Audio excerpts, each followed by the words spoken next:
అందరికీ నమస్కారం. సుపరిపాలన మొదలై నేటికి ఏడాది పూర్తి చేసుకోవడం జరిగింది. అదేవిధంగా రాక్షస పాలన నుంచి రాష్ట్రాన్ని, రాష్ట్ర ప్రజలే కాపాడినటువంటి రోజు ఇప్పటికీ ఏడాది పూర్తయింది.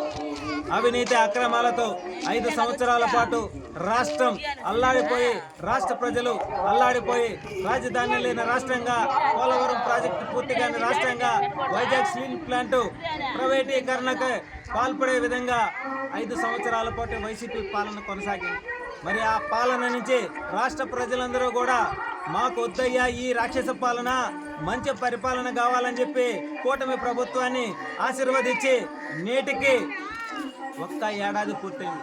ఈ ఏడాది కాలంలో ప్రజాప్రభుత్వం రాష్ట్రాన్ని, అప్పుల్లో ఉన్న ఆంధ్ర రాష్ట్రాన్ని అభివృద్ధి వైపు నడిపించి యువత భవిష్యత్తును బాగుపరిచే విధంగా, కంపెనీలను తీసుకొచ్చే విధంగా ఏదైతే ఇచ్చిన హామీలను ఒక్కొక్కటి నెరవేర్చుకుంటూ ఈ రాష్ట్రం అభివృద్ధి వైపు నడుస్తుంది.